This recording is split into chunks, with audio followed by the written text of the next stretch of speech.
Պարոն Դատունց, նախարարը հայտարարեց, որ սահմանադրական, այսինքն նոր սահմանադրության ուղղությամբ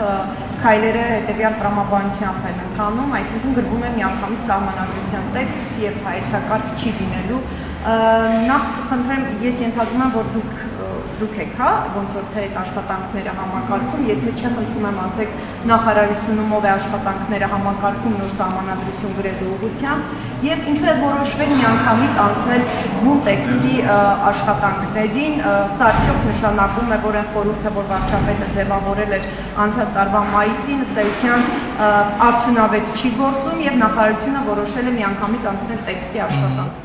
Շնորհակալություն։ Նախարարը այո, այս հարցին անդրադարձել է եւ մենք նշել ենք, որ նախարարությունը ներկայումս աշխատում է տեքստի վրա։ Համակարգումը դե փաստացի այո, ես կարող եմ պատասխանել հարցին, քանի որ տեղյակ եմ բովանդակային եւ նախկինում էր նաեւ ներգրաված եմ եղել սահմանադրական բարեփոխումների քարտուղարությունում։ Հիմա քարտուղարությունը նախարարության ներսում աշխատում է տեքստի վրա,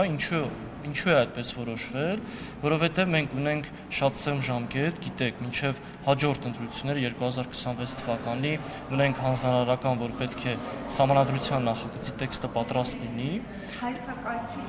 Սահմանադրության նախագծի տեքստը, որը վարչապետն է այդ հանձնարարականը տրվել, դրա մասին բոլորս գիտենք, իսկ ինչու հարցի պատասխանը, ինչու հայեցակարգ չէ, այլ հենց միանգամից սահմանադրություն, առաջինը, որ ժամկետի այո խնդիր ունենք մեկ, երկրորդը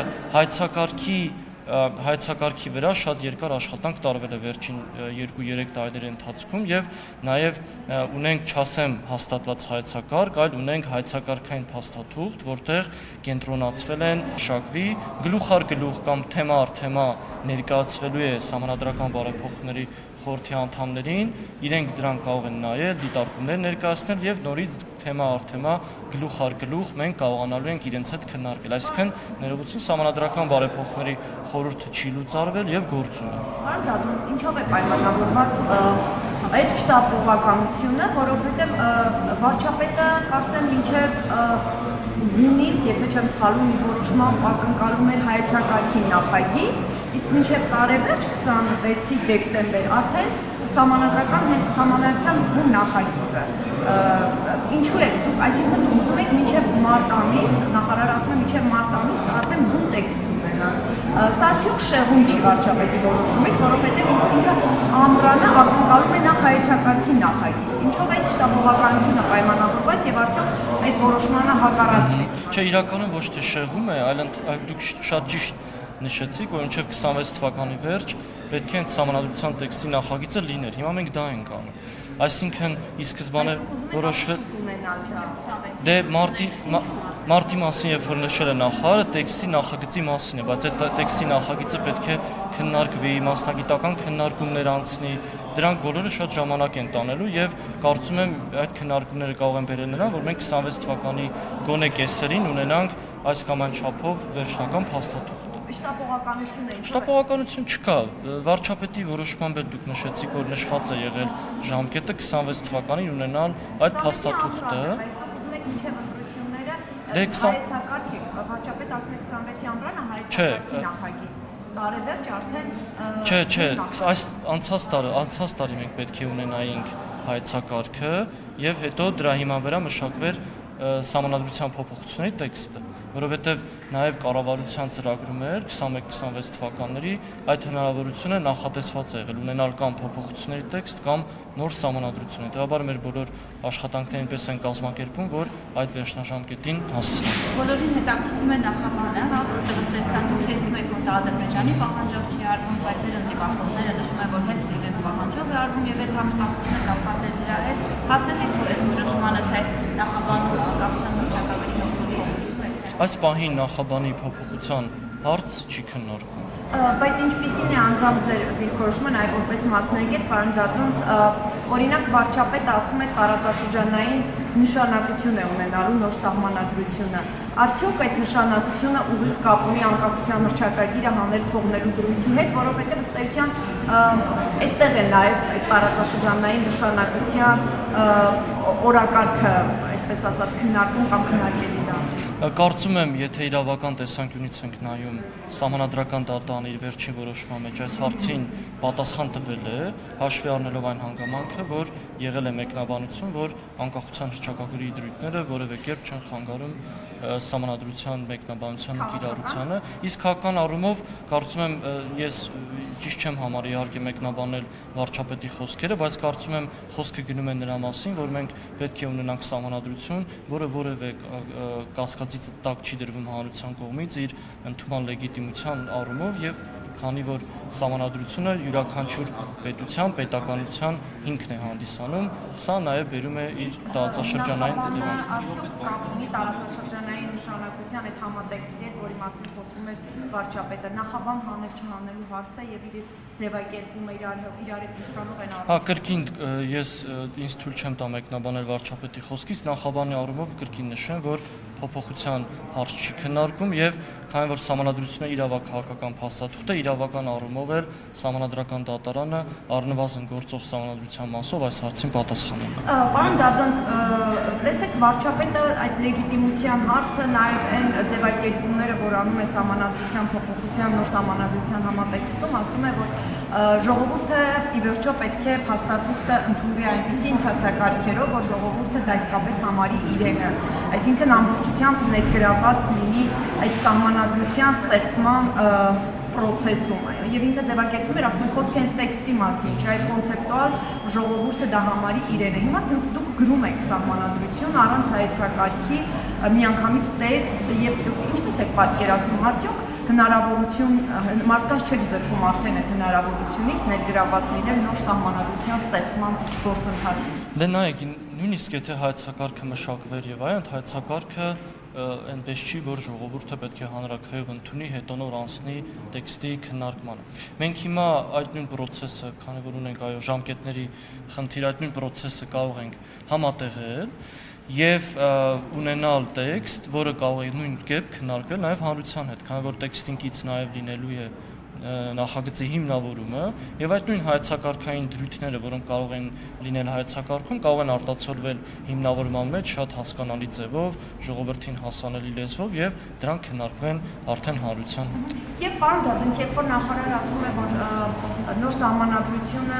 չպետք է խոչընդոտի խաղաղության պայմանագրի, այսինքն նոր Սահմանադրությունը չպետք է վտանգի, բառացի ասեմ, խաղաղության պայմանագիրը եւ խաղաղությանը միտված հարաբերությունները, այս բառացի եմ ասում,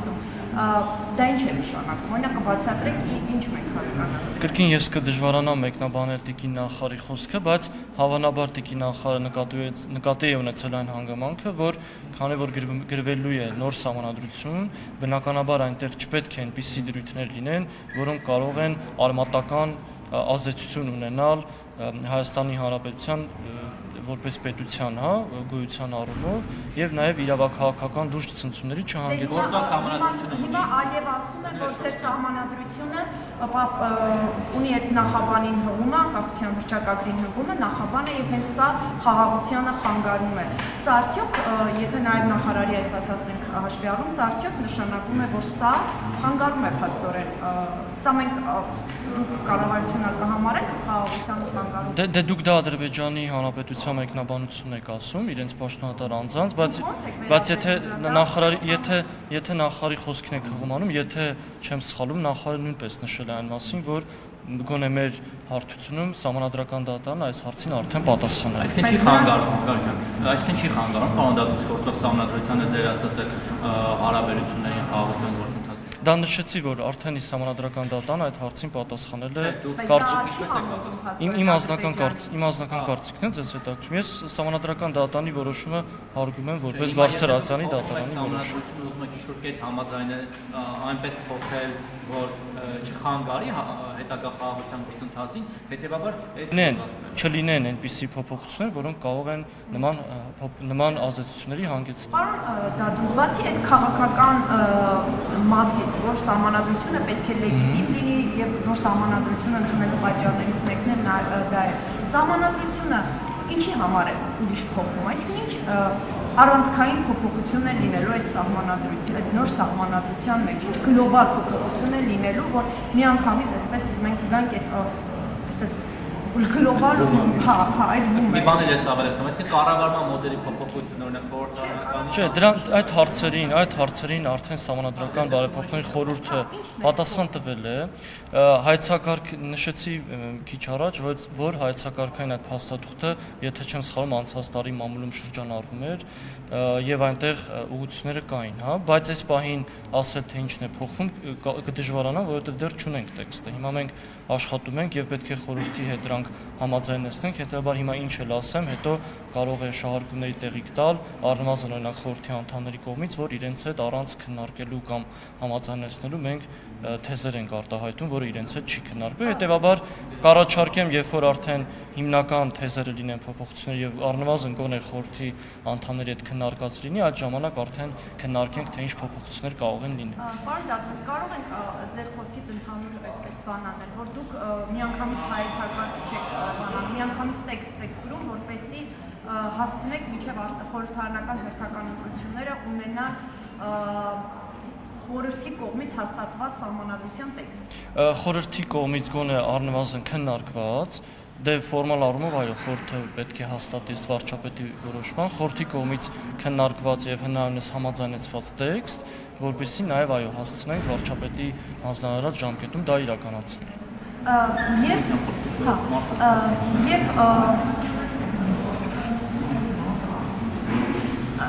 Եվ ուզում եի մի հարցել հարցնել այդ խորհրդի աշխատանքների հետ կապված, ինչու որոշեցիք այդ ձևաչափով նախարարությունը աշխատի խորհրդի հետ կոմունիկացիան ընթացքում ապահով, ինչու ոչ խորհրդի ձևաչափով, հայեցակարգով եւ այլն, որովհետեւ դանդաղ է գնում դրա համար։ Դե դրա մասին նշեցի եւ այնպես չէ, որ նախկինում երբ որ նախկին մեխանիզմի դեպքում խորհրդի անդամներն էին հենց գրում տեքստը, կար Սահմանադրական բարեփոխումների մասնագիտական հանձնաժողովը, մասնագետները, ովքեր հայեցակարգային առաջարկներ էին մշակում եւ ներկայացնում խորհրդի անդամներին։ Հիմա քանի որ արդեն բուն տեքստի մշակումն է, շատ ավելի արագ եւ արդյունավետ է աշխատել բուն տեքստի վրա, առանց հավելյալ ռեսուրս դնելու հանձնաժողովի վրա եւ միանգամից քննարկել խորհրդի անդամների հետ։ Սա նաև հեշտ է այն առումով, որ խորհրդի անդամները իրենք էլ կարող են ուղիղ իրենց տեքստային առաջարկները ներկայացնել մեզ եւ մենք ներառենք այդ ընդհանուր տեքստը։ Շնորհակալ։ Եվ մենք կառաջարկել այն ամենին ու Բարաշեն քգայում, հա, դեր ունեցածի հետ կապված, հաստատի կին բանտապետի նշանակումներ ըստ էության անարդյունավետ եղավ, որովհետեւ այդ նույն բարգերը արտարքալների վերաբերվել դաշնցեցի ենթարկելը, շարունակում է այդ վայր երևույթները մնալ հերակատարողական հիմնարկներում։ Օրինակ մենք եւս ահազանգ էինք ստացել ցմադատապարտիաներից, ով մեզ պատմում է, որ 2-3 հոգով մտել են անձնական իրերը, դուք միջև մահացած ծնողների հիշողությունները ջարդել են, շրել են, այդ բեսպրիձելը ինչի հետևանք է։ Դե տեսեք, դուք նախ տալիս եք գնահատական քրեակատարողական ծառայության պետի վերաբերյալ, կարծում եմ ճիշտ չէ նման գնահատական տալը, քանի որ այն իրավիճակը, որ տեղի ունեցավ, հա, ես նշեցի, դա ուղղված էր քրեակատարողական հիմնարկում, անվտանգության եւ կարգուկանոնի ապահովմանը, դա նաեւ խոսում է նրա մասին, որ խոսում է նրա մասին, որ այդ մեխանիզմը աշխատում է։ Ինչ վերաբերում է ծեծին, ես ձեր գործընկերներին նշեցի, որ տեղի է ունեցել միջամտություն օրենքով սահմանված կարգով քրեակատարողական հիմնարկում ներքին կարգուկանոնի եւ անվտանգության ապահովմանը եւ թե արդյոք այդ միջամտությունը անցել է այդ իրավաչափության սահմանները թե ոչ, նշեցի, որ նաեւ ծառայողական քննություն է նշանակվել, այդ հարցերի պատասխանները կլինեն եւ ծառայողական քննության եւ նաեւ քրեական գործի շրջանակներում։